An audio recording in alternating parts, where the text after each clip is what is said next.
ان کا طویل حلقہ بن جاتا ہے۔ شیخ ابن العربی پھر اندلس لوٹ جاتے ہیں اور کچھ سال یہاں قیام کرتے ہیں۔ 1199 میں ان کے دل میں اللہ تعالیٰ کی طرف سے یہ بات ڈال دی گئی کہ میرے بندوں کو اس کرم کے بارے میں بتاؤ جو میں نے تم پر کیا۔ چند سال کے بعد وہ وہاں سے مکہ مکرمہ پہنچتے ہیں اور تقریباً 2 سال یہاں قیام کرتے ہیں۔ اسی زمانے میں انہوں نے اپنی کتاب الفتوحات المکیہ کی تصنیف شروع کی۔ اس کے بعد وہاں سے بغداد اور عراق جاتے ہیں۔ چند دنوں بعد یروشلم پہنچتے ہیں اور ہر جگہ تصوف اور علوم کا ایک حلقہ قائم کر لیتے ہیں۔ دمشق میں ان کی ملاقات سلطان صلاح الدین ایوبی کے بیٹے الملک الظاہر سے ہوتی ہے جو ان کی بے پناہ قدر کرتے ہیں۔ سلطان صلاح الدین ایوبی کے ناتی امیر حلب عبدالعزیز کے بھی یہاں ان کی بہت قدر ہوئی۔ ایک مرتبہ ان پر کچھ لوگوں کی جانب سے ارتداد کا الزام لگا دیا گیا اور لوگ قتل کرنے کے درپے ہو گئے، لیکن وہ کامیاب نہ ہو سکے۔ مصر کے ایوبی حاکم ملک العدل نے انہیں بچا لیا۔ 1211 میں شیخ ابن العربی ایشیا کوچک کی جانب جاتے ہیں اور کونیا پہنچتے ہیں جو اس وقت سلجوق سلطنت کی راج دہانی تھی اور ایک عظیم شہر تھا۔ یہاں پر سلطان کیاکیوس نے آپ کا ولولے کے ساتھ استقبال کیا اور آپ کی رہائش کے لیے ایک مکان بنوایا جسے آپ نے بعد میں ایک بکاری کو دے دیا۔ کونیا میں آپ کی آمد مشرقی تصوف میں ایک انقلاب کا پیش خیمہ بنی۔ دوستوں، آپ کا وسیلہ آپ کے شاگرد اور سوتیلے بیٹے صدر الدین کونی بنے جن کی ماں سے آپ کی شادی ہوئی۔ صدر الدین کونی جو آگے چل کر تصوف کے علائم میں شمار ہوئے، مولانا جلال الدین رومی کے قریبی دوستوں میں سے تھے۔ آپ نے ابن العربی کی کتاب فصوص الحکم پر شرح لکھی جو آج تک حرف بحرف سمجھی جاتی ہے۔ سلجوق سلطان علاء الدین کے بعد آپ کے مریدوں میں سے تھے اور بہت عزت کرتے تھے۔ اخیر عمر میں شیخ ابن العربی دمشق آ گئے۔ یہاں 1240 میں شیخ ابن العربی کی وفات ہوئی۔ دمشق میں ہی آپ کا مقبرہ ہے۔ 1210 کے بعد کا یہ وہ زمانہ ہے جس میں شیخ ابن العربی کونیا میں قیام پذیر تھے اور ایشیا کوچک میں تصوف اور فکر و فلسفہ کو عام کر رہے تھے۔ اسی بیچ شیخ ابن العربی کا دمشق، حلب، موصل، بغداد، مکہ اور یروشلم مستقل آنا جانا لگا ہوا تھا۔ اسی عہد میں انطولیہ کی سرزمین پر ارطغرل کی سرگرمیاں بھی شروع ہو گئی تھیں۔ شیخ ابن العربی جس زمانے میں یہ سارے سفر کر رہے تھے، اسی زمانے میں کائی قبیلہ کا سردار ارطغرل غازی بھی صلیبیوں اور منگولوں سے لڑ رہا تھا۔ ارطغرل کی تاریخی ولادت 1190 ہے جبکہ ابن العربی کی ولادت 1165 ہے۔ ابن العربی اندلس سے تقریباً 1200 عیسوی کے بعد آتے ہیں۔ ادھر 1210 کے بعد ارطغرل غازی کی سرگرمیاں شروع ہوتی ہیں اور شیخ ابن العربی بھی اسی زمانے میں مشرقی ممالک میں موجود ہوتے ہیں۔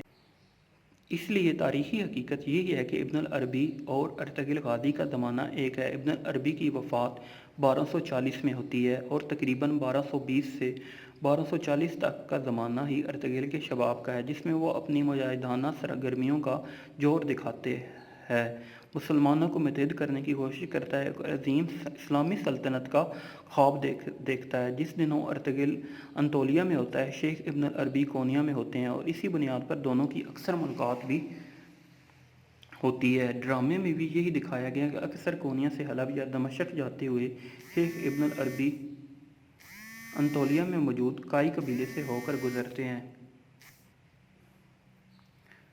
ارطغرل کی خیریت معلوم کرتے ہیں اور انہیں نصیحت کرتے ہیں۔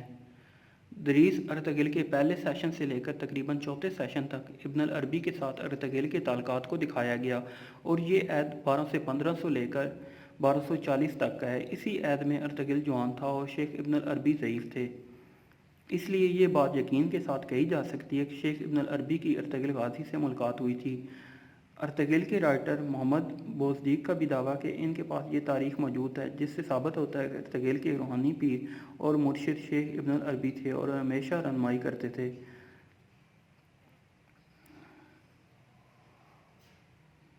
دونوں کی ملاقات تھی اور ارطغرل کو نیک صالح بنانے اور اللہ تعالیٰ کی ذات سے ہر مشکل میں مدد مانگنے کی تربیت کی تھی۔ اسی بنیاد پر ڈرامے میں اس کردار کو اہمیت کے ساتھ جگہ دی گئی ہے اور ناظرین کی دلچسپی بھی اس کردار میں بہت زیادہ پائی جاتی ہے۔ بالشبہ ڈرامہ ارطغرل میں شیخ ابن العربی کا کردار بہت اہم ہے اور ہر مشکل وقت میں وہ اللہ تعالیٰ کی طرف رجوع کرنے کی تلقین کرتے ہیں، اللہ تعالیٰ پر ایمان کو مضبوط کرنے اور ان سے ہی مدد مانگنے کی نصیحت کرتے ہیں۔ اکثر و بیشتر باتوں کا جواب براہ راست قرآن سے پیش کرتے ہیں یا پھر حدیث شریف یا قول صحابہ سے پیش کرتے ہیں۔ ابن العربی کا کردار ڈرامے کو چار چاند لگاتا ہے۔ یہ کردار جس اداکار نے ادا کیا ان کا نام عثمان سرگود ہے، ترکی کے مشہور اداکاروں میں سے ایک ہیں اور داسیوں فلموں۔ دوستوں، ارطغرل غازی کے نام سے ایک ترک ڈرامہ پاکستان ٹیلی ویژن پر اردو زبان میں نشر کیا جا رہا ہے، لیکن اردو زبان میں ڈبنگ سے قبل ہی یہ ڈرامہ پاکستان میں اس حد تک مقبول تھا کہ اس کے مداحوں میں وزیر اعظم عمران خان کو بھی گنا جاتا ہے، جو اس میں دکھائی گئی اسلامی تہذیب کی تعریف کر چکے ہیں۔ عثمانی روایت کے مطابق ارطغرل سلطنت عثمانیہ کے بانی عثمان اول کے والد تھے۔ اس کے علاوہ ان کے بارے میں حقائق پر مبنی معلومات نہ ہونے کے برابر ہیں۔ کئی صدیوں تک دنیا کے ایک بہت بڑے حصے پر حکمرانی کرنے والے اس خاندان اور سلطنت کا آغاز تاریخ کے دھندلکوں میں گم ہو جاتا ہے۔ تاریخ کی کتابوں میں عثمانی روایت کے علاوہ اس دور کی دو ٹھوس نشانیاں، ایک سکہ اور بازنطینی سلطنت کے مورخ کی ایک تحریر اور عثمان کے ایک خواب کا ذکر ملتا ہے، جس کا ہم آگے چل کر ذکر کریں گے۔ جو بات طے ہے وہ یہ کہ عثمان کا تعلق آج کی ترکی میں انطالیہ کے علاقے میں آباد ترک خانہ بدوش قبیلے سے تھا اور اس کی حکومت انطولیہ کی چھوٹی چھوٹی حکومتوں میں سے ایک تھی جن کی طاقت میں زیادہ فرق نہ تھا۔ سوال یہ پیدا ہوتا ہے کہ آخر عثمان یا پھر اس کے والد نے ایسا کیا کیا کہ صرف اسی خاندان کا راج قبیلے سے چھوٹی ریاست اور پھر انطولیہ کی بڑی سلطنت بننے سے تین براعظموں میں پھیلا اور پھر خلافت میں تبدیل ہوا۔ سلطنت عثمانیہ کی بنیاد 14ویں صدی کے اوائل میں رکھی گئی اور یہ 20ویں صدی میں ختم ہوئی۔ اس دوران ایک ہی خاندان سے تعلق رکھنے والے 37 سلطان اس کی مسند پر بیٹھے۔ ایک مورخ کے مطابق کسی خاندان کا مسلسل اتنی دیر حکومت کرنا معجزے سے کم نہیں ہے۔ عثمانیوں کی کامیابیوں کی وجوہات کچھ بھی ہوں، لیکن ان کی انطولیہ، وہ علاقہ جو کسی حد تک آج کے ترکی کی حدود سے مطابقت رکھتا ہے، میں اپنے ہمسایوں کے ساتھ 2 صدیوں پر پھیلی ہوئی لڑائی انتہائی سخت تھی۔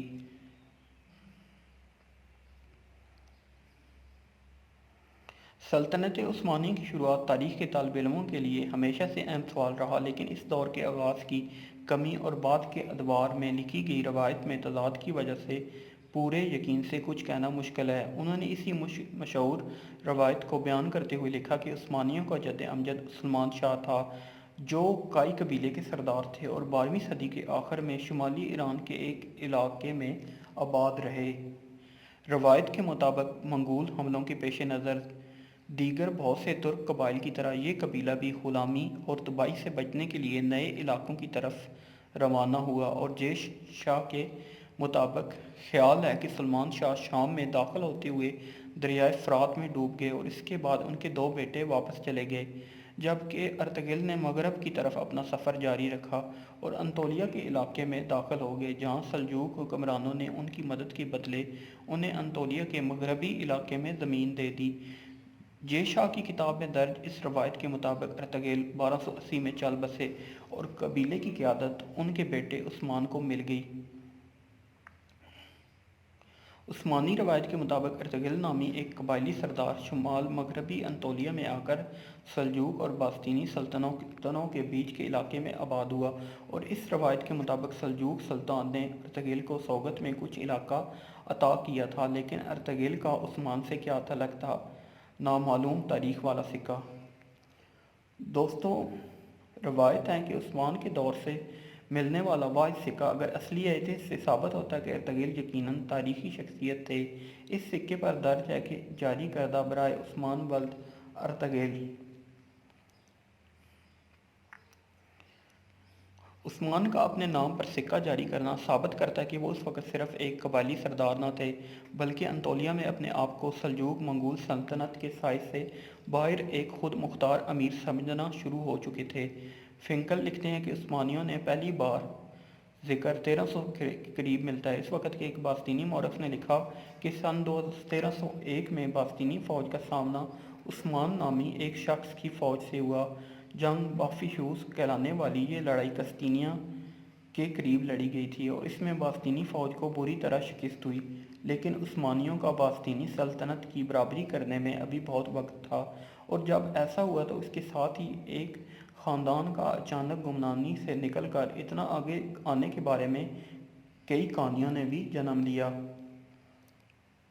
مورخ کہتے ہیں کہ عثمانی اس لحاظ سے خوش قسمت تھے کہ ان کا علاقہ قسطینیہ کے قریب تھا، جس سے کبھی بھی کامیابی کی صورت میں بڑا انعام یقینی تھا۔ عثمان کا خواب۔ سلطنت عثمانیہ کے آغاز کے بارے میں سب سے زیادہ سنی جانے والی روایت کے مطابق عثمان نے اپنی ابتدائی کامیابیوں کے بعد ایک خواب دیکھا تھا۔ اس خواب میں انہوں نے دیکھا کہ ایک درویش شیخ کے سینے سے ایک چاند نمودار ہوتا ہے اور اس کے اپنے سینے میں داخل ہو جاتا ہے۔ اس کے ساتھ ہی اس پیٹ سے ایک بہت بڑا درخت نکلتا ہے جس کا سایہ پوری دنیا پر چڑھ جاتا ہے۔ اس درخت کی شاخوں کے نیچے چشمے بہتے ہیں جس سے لوگ پانی پیتے ہیں اور کھیت سیراب ہوتے ہیں۔ عثمان نے جب شیخ ابالی سے تعبیر پوچھی تو انہوں نے کہا کہ خدا نے عثمان اور اس کی اولاد کو دنیا کی حکمرانی کے لیے چن لیا، اور انہوں نے کہا کہ ان کے سینے سے نکل کر عثمان کے سینے میں داخل ہونے والا چاند ان کی بیٹی ہے، جو اس خواب کے بعد عثمان کی اہلیہ بن گئی۔ ابتدائی عثمانی سلطانوں کو اپنے آغاز کی تاریخ معلوم کرنے سے زیادہ دلچسپی دوسروں پر حکومت کے لیے اپنے حق کو ثابت کرنے میں تھی، اور ان کے نزدیک ان کی سلطنت کا آغاز ایک خواب سے ہوا تھا جو عثمان نے ایک بزرگ درویش کے گھر میں قیام کے دوران دیکھا تھا۔ وہ مزید لکھتے ہیں کہ اس خواب کی کہانی کے حق میں دستاویزی ثبوت بھی تاریخ میں ملتا ہے، اور وہ یہ ہے کہ سلطنت عثمانیہ کے ابتدائی دور کے زمینوں کے کاغذات سے اندازہ ہوتا ہے کہ عثمان کے دور میں ادیبالی نامی بزرگ موجود تھے، اور اس بات کی بھی کچھ شہادت ہے کہ ان کی بیٹی عثمان کی 2 بیویوں میں سے ایک تھی۔ ارطغرل کا انطولیہ 13ویں صدی کا انطولیہ تھا۔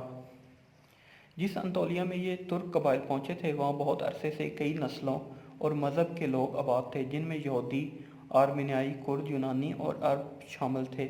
اس علاقے کے مغرب میں ماضی کے مقابلے میں بہت کمزور باستینی سلطنت تھی، جس کا اختیار اچھے دنوں میں انطولیہ سے ہوتا ہوا شام تک تھا، اور مشرق میں سلجوق، جو اپنے آپ کو رومی سلجوق کہتے تھے۔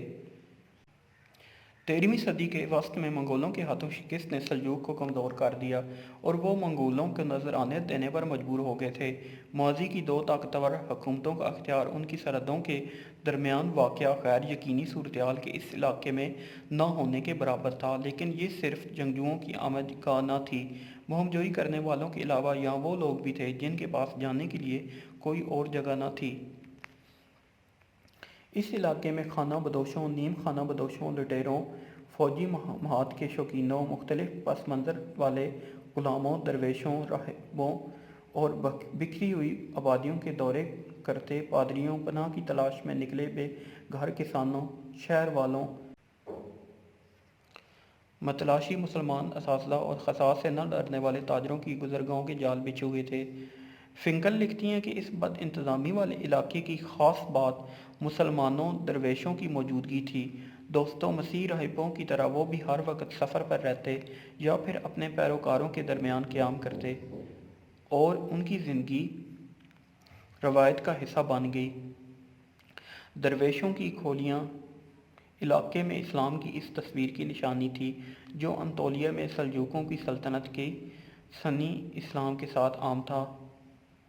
ترک خانہ بدوش جب انطولیہ آئے تو صوفی بزرگ بھی ان کے ساتھ ہی آ گئے، جس پر طاقتور سلجوق حکمرانوں کو کوئی اعتراض نہ تھا، کیونکہ وہ ان صوفیوں کی لوگوں میں مقبولیت کی وجہ سے اپنے علاقے سے نکل جانے پر خوش تھے۔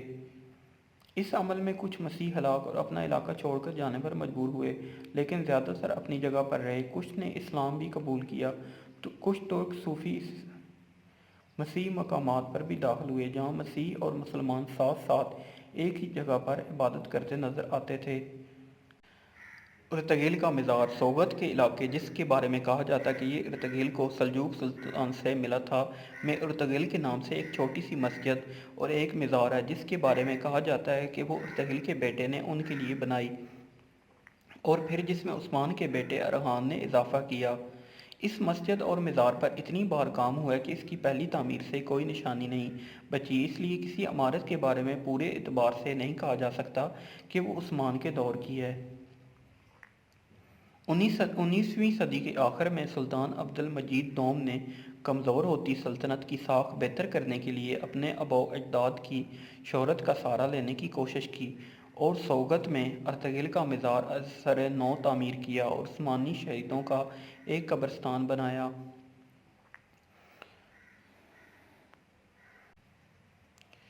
دوستوں، ایک ایسے کردار کے بارے میں ٹی وی سیریل بنانے میں جسے لوگ نہیں جانتے، آسانی یہ ہے کہ اس کو کسی بھی رنگ میں پیش کیا جا سکتا ہے، جبکہ مقبول شخصیات کی خوبیوں اور خامیوں کے بارے میں لوگ آگاہ ہوتے ہیں۔ اس سے پہلے سلطان سلمان کے بارے میں سیریل اسی لیے زیادہ کامیاب نہ ہو سکی تھی۔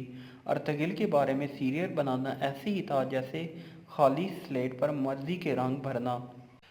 غازی ارطغرل نامی ڈرامے نے پاکستان میں کامیابی کے جھنڈے گاڑ دیے، چار سو اس ڈرامے کے چرچے ہیں۔ ترکی میں بننے والے غازی ارطغرل نامی ڈرامے کو قومی زبان میں ڈب کر کے پی ٹی وی پر دکھایا جا رہا ہے اور اس وقت پاکستان میں سب سے زیادہ دیکھے جانے والا ٹی وی ڈرامہ ہے۔ اس کا سب سے زیادہ فائدہ یہ ہوا کہ اس سے مسلمانوں کی نشاط ثانیہ کو اجاگر ہو رہی ہے، اہل وطن کا لہو بھی ذوق یقین سے گرم ہو رہا ہے۔ یہ ڈرامہ وہی جذبات ابھار رہا ہے جو کبھی نسیم حجازی کے تاریخی ناول پڑھ کر دلوں میں جوش و جذبہ ٹھاٹھیں مارتا ہوا محسوس ہوتا تھا۔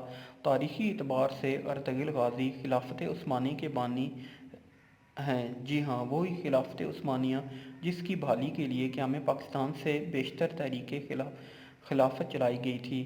خلافت عثمانیہ کئی بر اعظموں پر محیط تھی۔ انگریزوں نے ایک سازش کے تحت مسلمانوں کو کمزور کرنے کے لیے خلافت عثمانیہ کو ختم کرنے میں کلیدی کردار ادا کیا۔ اس میں اپنوں کا کردار بھی بڑا بھیانک اور خوفناک ہے۔ تاریخی اعتبار سے خلفائے راشدین کے بعد حضرت امیر معاویہ کا دور سب سے زیادہ مستحکم رہا۔ ان کے ٹھوس اور انقلابی اقدامات نے ایک جدید ریاست کے تصور کو اجاگر کیا۔ دنیا میں پہلی بحری بیڑا بھی انہی کے دور حکومت میں بنایا گیا۔ فتوحات کے لحاظ سے بھی ان کا دور اسلامی تاریخ کا سنہری دور کہا جا سکتا ہے۔ اس کے بعد خلافت بادشاہت میں تبدیل ہو گئی، موروثی بنیادوں پر خلیفہ کا چناؤ کیا جانے لگا، خلیفہ کسی کو جواب دہ نہ تھا۔ بنو امیہ کے 90 سالہ دور حکومت میں حضرت عمر بن عبدالعزیز نے خلفائے راشدین کی یاد تازہ کر دی۔ انہیں اسی بنیاد پر پانچویں خلیفہ راشد کہا جاتا ہے۔ بنو امیہ کی خلافت کے بعد بنو عباس نے 500 سال تک حکومت کی۔ عباسی دور کے آخری دنوں میں خلافت برائے نام رہ گئی۔ متعدد ممالک اور شہروں میں شاہی خاندان کے امراء اور طاقتور جرنیلوں نے اپنی اپنی حکومت کا اعلان کر رکھا تھا، جو اپنے آپ کو عباسی خلیفہ کا تابع فرمان قرار دیتے، لیکن اس کے باوجود مساجد میں خطبہ خلیفہ کے نام کا ہی پڑھا جاتا تھا۔ جب ہلاکو خان نے بغداد پر حملہ کر کر ظلم و بربریت کا بازار گرم کیا، بیشتر عباسی خاندان کے افراد شہید ہو گئے۔ اس طرح 5 صدیوں پر محیط عباسی خاندان کی حکومت کا خاتمہ ہو گیا۔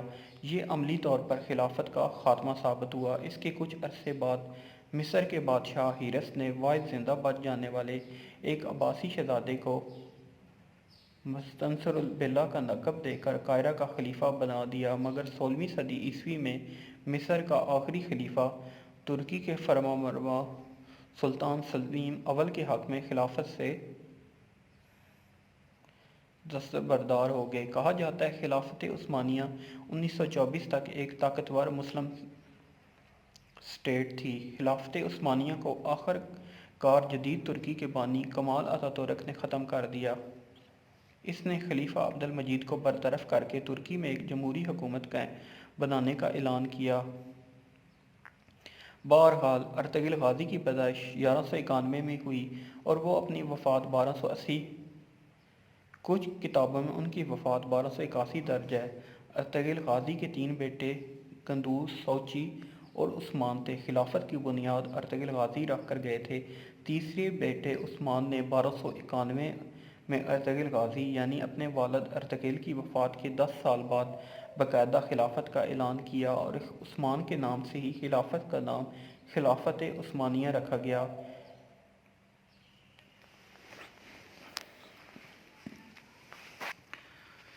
اسی خلافت نے 1291 سے لے کر 1924 تک 600 سال تک ان ترکوں کی تلواروں نے امت مسلمہ کا دفاع کیا۔ اس خلافت میں آج کے شام، عراق، اردن، ایران، مصر، لیبیا، سوڈان کے ممالک شامل تھے، جبکہ آج کا سعودی عرب، قطر، کویت، عمان اور متحدہ عرب امارات پر مشتمل علاقے حجاز کہلاتے تھے۔ یہ بھی خلافت عثمانیہ کا حصہ تھے۔ خلافت عثمانیہ نے مسجد نبوی، گنبد خضرا اور مسجد الحرام کی جدید تعمیر کی۔ سیدنا امیر حمزہ کا مزار مکہ مکرمہ تک ایک عظیم الشان نہر آقائے دو جہاں صلی اللہ علیہ وسلم کے مزار پر انور کے گرد سیسہ پلائی دیوار، مکہ مکرمہ تک ٹرین منصوبہ جیسے عظیم کارنامے سر انجام دیے۔ خلافت عثمانیہ میں ایک جدید اسلامی مملکت کا تصور پیش کیا گیا جس کے حکمرانوں نے اپنی خودداد صلاحیتوں سے دنیا بھر میں اپنی قابلیت اور مفتوحات کا لوا منوایا۔ ارطغرل غازی کا خاندان وسط ایشیا سے یہاں آباد آیا تھا اور ان کے جد امجد اوغوز خان کے 12 بیٹے تھے، جن میں سے یہ 12 قبیلے بنے، جن میں سے ایک یہ کائی قبیلہ تھا جس سے ارطغرل غازی تعلق رکھتا تھا۔ آپ کے والد کا نام سلمان شاہ تھا۔ ارطغرل غازی کے 3 اور بھائی تھے، سارم، دلجان اور گلدارو۔ آپ کی والدہ کا نام ہائمہ تھا۔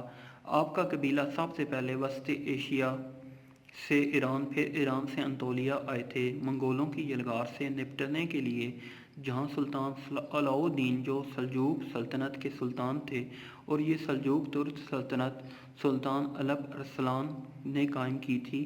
1071 میں عبرتناک شکست دے کر سلطان الپ ارسلان تاریخ کی بہت بڑی شخصیت تھے اور اسی سلطنت کا آگے جا کے سلطان علاؤ الدین بنے تھے۔ اسی سلطان علاؤ الدین کے سائے تلے یہ 12 قبیلے اوغوز خان رہتے تھے اور اس کائی قبیلے کے چیف ارطغرل بنے۔ اپنے والد سلمان شاہ کی وفات کے بعد سب سے پہلے ایلت آئے تھے اور پھر ایلت سے حلب گئے تھے 1232، جہاں سلطان صلاح الدین ایوبی کے پوتے العزیز کی حکومت تھی۔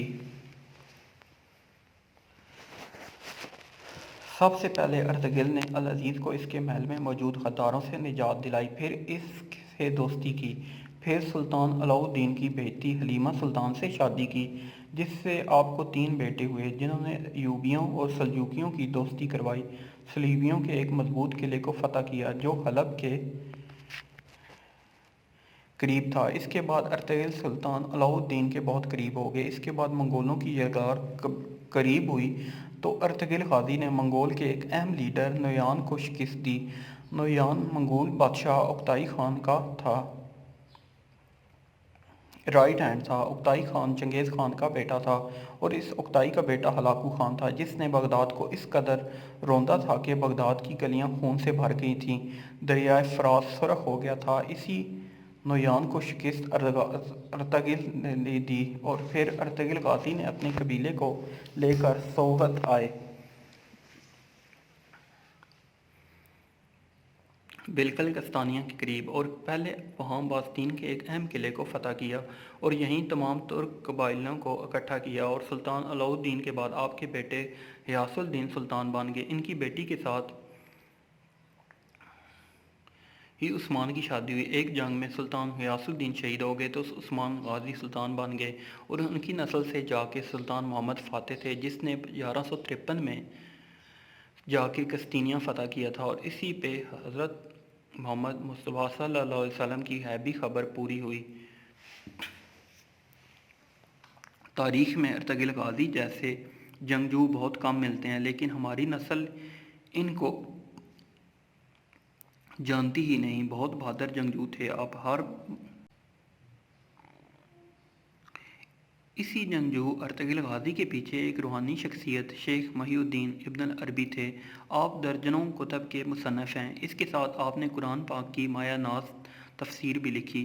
علم کی دنیا کے بادشاہ جانے جاتے تھے اور تصوف میں بھی اپنی ثانی نہیں رکھتے تھے، جو اندلس سے ارطغرل غازی کی روحانی مدد کو پہنچے تھے۔ امام ابن العربی کی دعا اور مدد نے ارطغرل غازی کو 2 مرتبہ موت کے منہ سے نکالا اور ہر وقت ارطغرل کی روحانی مدد کرتے رہتے تھے۔ اللہ پاک ارطغرل غازی کا رتبہ بلند فرمائے اور ہزاروں رحمتیں ان پر نازل ہوں۔ خدا کرے دنیا پر پھر خلافت کا دورہ ہو جائے تاکہ مسلمانوں کی نشاط ثانیہ بحال۔ دوستوں، ارطغرل اور خلافت عثمانیہ کی بنیاد کو سمجھنے کے لیے ہمیں 12ویں صدی کے سنٹرل ایشیا کو جاننا ہوگا۔ سنٹرل ایشیا میں اس وقت سلجوق حکمران تھے اور ان کی سلطنت آج کے ترکی پر مشتمل تھی۔ کونیا دارالحکومت تھا اور یہ پورا علاقہ ارض روم کہلاتا تھا۔ سلجوقی ریاست کے ایک طرف منگول تھے، یہ مارتے دھاڑتے اور کھوپڑیوں کے مینار بناتے ہوئے آگے بڑھ جاتے تھے۔ یہ سلجوقوں کو روک کر مشرقی یورپ اور مشرقی وسطی جانا چاہتے تھے۔ دوسری طرف عیسائیوں کی باسطینی ریاست تھی، یہ ریاست آج کے ترکی کے شہر انطولیہ کے ساتھ ساتھ چلتی ہوئی بالیسی اور استنبول سے ہوتی پوری مشرقی یورپ پر مشتمل تھی۔ دوستوں، یہ بھی سلجوق ریاست پر قبضہ کر کے اپنی سرحدیں چین تک بڑھانا چاہتے تھے۔ سلجوقی ریاست کا تیسرا حصہ ایوبی ریاست سے ہوتا ہوا گزرتا تھا۔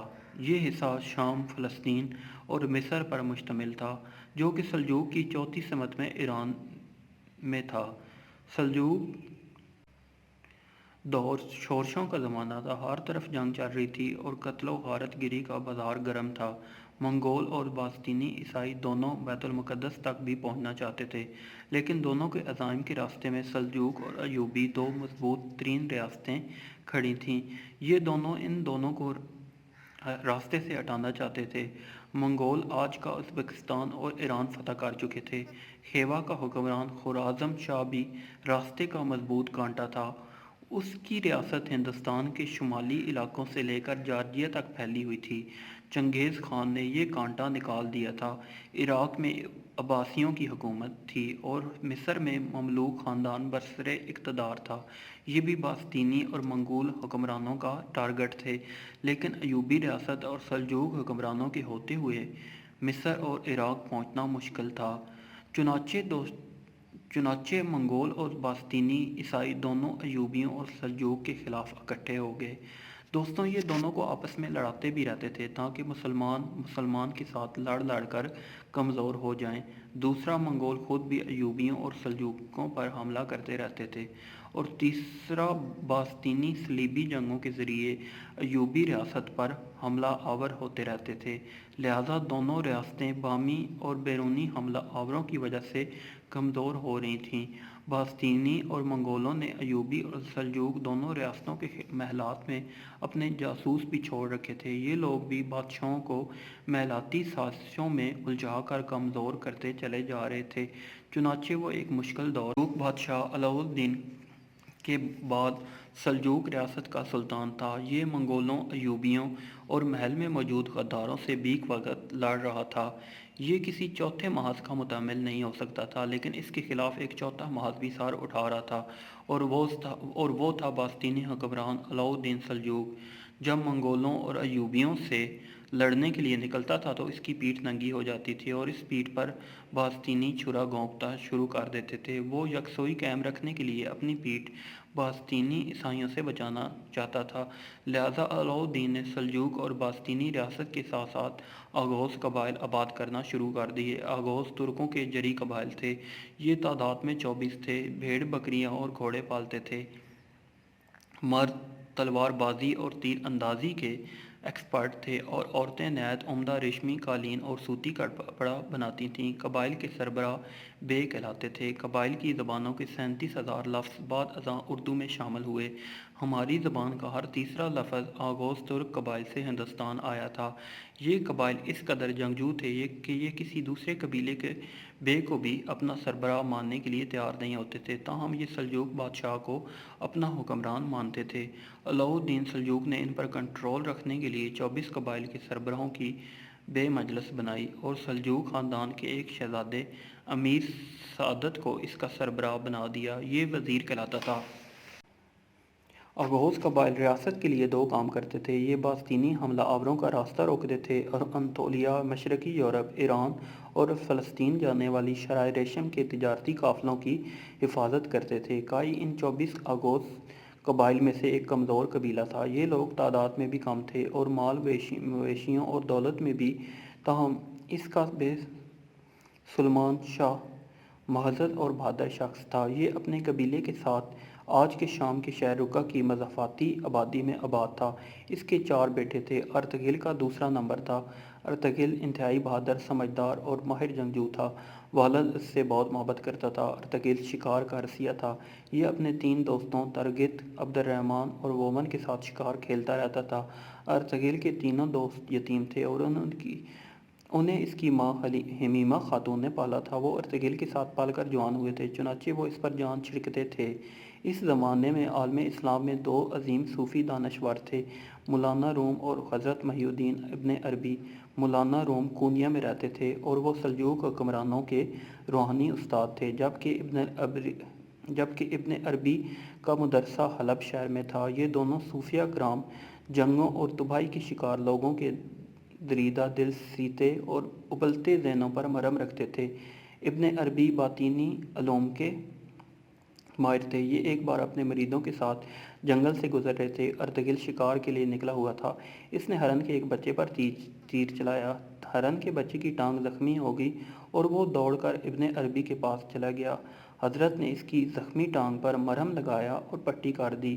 ارطغرل اپنا زخمی شکار تلاش کرتا کرتا ابن عربی تک پہنچ گیا۔ حضرت نے اسے اپنے ساتھ بٹھایا، کھانا کھلایا، اس کی آنکھیں اور پیشانی دیکھی اور مسکرا کر فرمایا، تمہیں جتنے ملکوں کے نام یاد ہیں تم وہ بولو۔ ارطغرل کو جتنے نام آتے تھے وہ بول دیے۔ حضرت نے فرمایا، بس تمہیں صرف یہ یاد ہیں؟ ارطغرل نے ذہن پر زور دے کر ان میں مکہ، مدینہ اور فلسطین بھی شامل کر دیے۔ حضرت ابن عربی مسکرائے اور فرمایا، جو یہ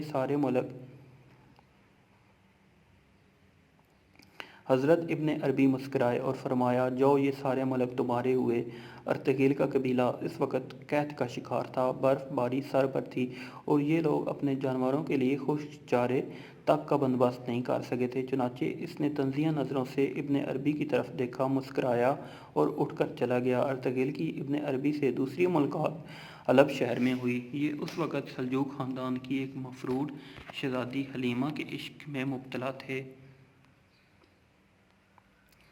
قبیلہ اس عشق کے خلاف تھا۔ کیونکہ یہ شادی آغوز روایت کے بھی خلاف تھی اور یہ سیدھی سادی سلجوق حکومت کو آ بیل مجھے مار کی دعوت دینے کے مترادف بھی تھی۔ اور قبیلے کی حالت یہ تھی کہ اس کے پاس سردیوں میں سر چھپا دیں اور کھانے کے لیے گندم تک نہ تھی۔ ارطغرل کے مزاج میں کمپرمائز کا مادہ نہیں تھا، لہٰذا یہ ڈٹ گیا۔ یہ اس کی زندگی کا مشکل ترین دور تھا اور وہ اس دور میں دھکے کھاتا کھاتا ابن عربی کے مدرسے پہنچ گیا۔ ابن عربی نے اسے اپنے پاس مہمان رکھا، اس کی فکری رہنمائی کی، اس کو تسلی دی۔ میں یہاں آپ کو یہ بھی بتاتا چلوں، اس زمانے میں اسلامی ملکوں کے اندر ایک خاموش تحریک چل رہی تھی۔ یہ لوگ سفید داڑھی والے کہلاتے تھے۔ ان کی داڑھیاں چھوٹی اور سفید ہوتی تھیں۔ یہ انتہائی با اثر، امیر اور باعمل مسلمان تھے۔ دوستو، ان کا ایک مضبوط جاسوس نیٹ ورک تھا۔ یہ پورے عالم اسلام میں پھیلے ہوئے تھے اور ایک دوسرے سے رابطے میں رہتے تھے۔ ان کی زندگی کا مقصد صرف ایک تھا، اسلام اور عالم اسلام کی حفاظت۔ یہ اسلام کے لیے خطرہ بننے والے حکمرانوں تک کو قتل کر دیتے تھے۔ سفید داڑھی والے سلجوق، عباسی، ایوبی اور مملوک چاروں سے تنگ تھے۔ یہ سمجھتے تھے کہ یہ لوگ اگر ایک دوسرے سے اسی طرح لڑتے رہے تو پھر پورے عالم اسلام پر منگول قابض ہو جائیں گے یا پھر باستینی اسلامی ریاست کو حرب کر لیں گے۔ ان کا خیال تھا پورے عالم اسلام کو ایک ایسی مضبوط ریاست چاہیے جو عیسائیوں اور منگولوں کا مقابلہ بھی کر سکے اور یہودی سازشوں کا تانا بانا بھی توڑ سکے۔ یہ لوگ ابن عربی سے متاثر تھے۔ ابن عربی نے ارطغرل کا رابطہ ان لوگوں سے کرا دیا۔ یہ لوگ اس سے متاثر ہوئے، لیکن ان کا خیال تھا یہ ابھی اتنا میچور نہیں کہ یہ کوئی ریاست بنا سکے اور چلا سکے، لہٰذا ان لوگوں نے اس کی پرورش اور تربیت کا فیصلہ کر لیا۔ یہ لوگ ارطغرل کو ٹرینڈ کر رہے تھے، لیکن اس دوران ایک ایشو پیدا ہو گیا۔ سلمان شاہ کینسر کی وجہ سے انتقال کر گئے اور بڑے بھائی نے حلیمہ سے شادی کرنے کے جرم میں ارطغرل کو قبیلے سے نکال دیا۔ ارطغرل بیوی کو لے کر قبیلے سے نکلا تو اس کی ماں حمیمہ اور اس کے ساتھیوں نے بھی قبیلہ چھوڑ دیا۔ یہ 400 لوگ تھے۔ یہ پناہ کی تلاش میں گھوڑوں پر خیمے باندھ کر در بدر پھرتے رہے۔ یہ کبھی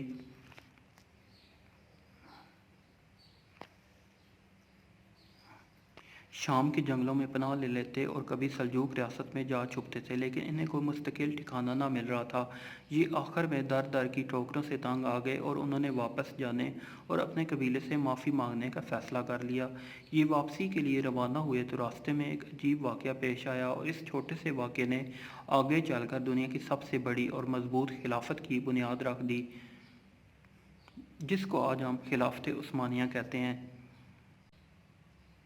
ارطغرل اپنے قبیلے کے چھوٹے سے حصے کے ساتھ رکا واپس جا رہا تھا۔ وہ اپنے بڑے بھائی سے معذرت کر کے دوبارہ اکائی قبیلے کا حصہ بننا چاہتا تھا۔ ماں حمیمہ بھی اس کے ساتھ تھی۔ یہ لوگ جب کوس داغ کے قریب پہنچے تو پہاڑ کے نیچے خوفناک جنگ چل رہی تھی۔ یہ لوگ رک کر جنگ دیکھنے لگے۔ ارطغرل کے دماغ میں اچانک کوئی خیال آیا۔ اس نے اپنے گھوڑ سواروں کو اشارہ کیا، خواتین اور بچوں کو پہاڑ پر چھوڑا اور یہ اپنے ساتھیوں کے ساتھ جنگ میں کود پڑا۔ جون کا مہینہ تھا، خوفناک گرمی تھی۔ ارطغرل کے ساتھ صرف 200 گھوڑا سوار تھے، لیکن یہ لوگ جب پہاڑ سے اترے اور دھول اڑی تو یوں محسوس ہوا جیسے ایک بہت بڑا لشکر اتر آیا ہے۔ یہ لوگ نیچے پہنچے تو کئی گھوڑا سواروں نے ارطغرل سے پوچھا، ہم نے کس کا ساتھ دینا ہے؟ ارطغرل نے قہقہ لگا کر جواب دیا، مظلوم کا۔ آپ یہ جان کر حیران ہوں گے، ارطغرل اور اس کے گھوڑ سواروں کو اس وقت تک یہ علم نہ تھا کہ یہ جنگ کن کے درمیان ہو رہی ہے اور ان میں مظلوم اور ظالم کون ہے۔ یہ لوگ بس بلا وجہ اس جنگ میں کود پڑے تھے اور دونوں لشکر انہیں اپنا ساتھی سمجھ رہے تھے۔ یہ لوگ میدان کے قریب پہنچ کر رکے۔ انہوں نے مظلوم کا اندازہ لگایا اور دوڑ کر اس کی طرف سے لڑنا شروع کر دیا۔ یہ تازہ دم تھے، ماہر تلوار باز اور بہادر تھے، لہٰذا یہ لڑنے لگے تو مظلوم لشکر کو حوصلہ ہو گیا۔ اس کے اکڑتے قدم جم گئے اور وہ جی جان سے لڑنے لگا۔ یوں دیکھتے ہی دیکھتے جنگ کا پاسا پلٹ گیا۔ ہارتا ہوا لشکر جیت گیا اور جیتی ہوئی فوج پسپا ہو گئی۔ جنگ ختم ہوئی تو ارطغرل کو پتہ چلا اس نے سلجوق سلطان علاؤ الدین کی مدد کی تھی۔ سلجوق سلطان منگولوں کے ساتھ لڑ رہا تھا۔ وہ یہ جنگ تقریباً ہار چکا تھا اور انطولیہ کی سلطنت اس کے ہاتھ سے نکل چکی تھی، لیکن پھر اچانک ارطغرل غیبی مدد بن کر پہاڑ سے اترا اور اس نے اس کا ملک بچا لیا۔ علاؤ الدین سلجوق نے ارطغرل کو بلایا، اس کی کہانی سنی، اس کی جرأت اور بہادری کی داد دی، اس کا ماتھا چوما اور اس سے پوچھا، مانگو جو مانگتے ہو میں ابھی تمہیں دے دوں گا۔ ارطغرل کے پاس رہنے کے لیے جگہ نہیں تھی، اس نے اپنے قبیلے کے لیے جگہ مانگ لی۔ سلطان نے قہقہ لگایا اور کہا، بس اتنی سی خواہش؟ ارطغرل نے جواب دیا، سلطان ہماری ضرورت اور اوقات اس سے زیادہ نہیں۔ سلطان نے میز پر نقشہ بچھایا، چاقو سے اس پر نشان لگایا اور سغوت کا علاقہ اسے دے دیا۔ سغوت کی وادی وسیع چراگاہوں، جنگلوں اور جھیلوں پر مشتمل تھی۔ دریائے سکاریا اسے سیراب کرتا تھا اور یہ باستینی سرحد پر واقع تھی۔ باستینی ریاست کا بڑا شہر بورسا 100 کلومیٹر کے فاصلے پر تھا۔ دوستوں، یہ سارے شہر اور علاقے باستینی تھے اور یہ سغوت کے قریب واقع تھے۔ سلطان علاؤ الدین نے یہ وادی ارطغرل کے حوالے کرنے کے بعد اسے باستینی شہر فتح کرنے کی اجازت بھی دے دی اور اسے اپنا مشیر خاص بھی بنا لیا۔ ارطغرل نے رکا جانے کی بجائے اپنا قبیلہ لیا اور یہ دریائے سکاریا کے ساتھ سغوت کی وادی میں آباد ہو گیا اور اس نے سغوت شہر آباد کرنا شروع کر دیا۔ کئی قبیلے کے لوگ مختلف ملکوں اور علاقوں سے آتے رہے اور اس کے ساتھ جڑتے رہے۔ آغوز قبائل کے مجبور اور مسکین بھی اس کے پاس آتے تھے اور وہ انہیں پناہ اور زمین دے دیتا تھا۔ ارطغرل کی کہانی سغوت میں پہنچ کر ختم ہو جاتی ہے۔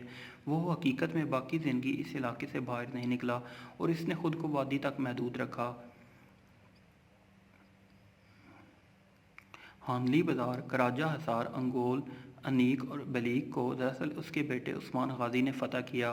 ارطغرل کے صرف دو کمال تھے، سلطان علاؤ الدین سے سغوت کی وادی حاصل کرنا اور اپنے تیسرے بیٹے عثمان کی تربیت کرنا۔ اس نے اپنی زندگی اپنے قبیلے اور اپنے نسل کی ٹریننگ کے لیے وقف کر دی تھی اور وہ یہ کام 1288 میں اپنے انتقال تک کرتا رہا۔ انتقال کے بعد اسے سغوت ہی میں دفن۔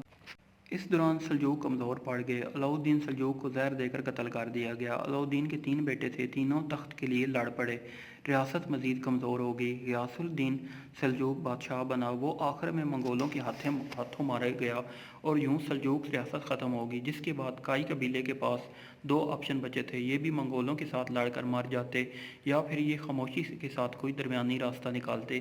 ارطغرل کے تین بیٹے تھے: قندوز، سارباتو اور عثمان غازی۔ عثمان 1258 میں سعود میں پیدا ہوئے تھے۔ یہ بہت سمجھدار اور بہادر تھا۔ اس نے قبیلے کی انان سنبھالی اور منگولوں کو حقیقت مان دیا۔ منگول بازطینی ریاست کو تاراج کر رہے تھے۔ بازطینی قبیلے کے دشمن بھی تھے، چنانچہ عثمان غازی نے منگولوں کے ساتھ معاہدہ کر لیا کہ یہ منگولوں پر حملہ نہیں کرے گا اور منگول اس سے سقوط نہیں چھینیں گے، اور مزید یہ بازطینی ریاست پر حملے جاری رکھیں گے تاکہ منگول مشرقی یورپ پر اپنا قبضہ مضبوط رکھ سکے۔ اس وقت تک منگول مشرقی یورپ فتح کر چکے تھے۔ عثمان غازی کے پاس سرفروشوں کا ایک مضبوط دستہ تھا۔ اس دستے نے بازطینیوں سے یک شہر چھین کر فتوحات کا نیا سلسلہ شروع کر دیا۔ یہ بعد ازاں ہانلی بازار اور کراجہ حصار پر بھی قابض ہو گئے۔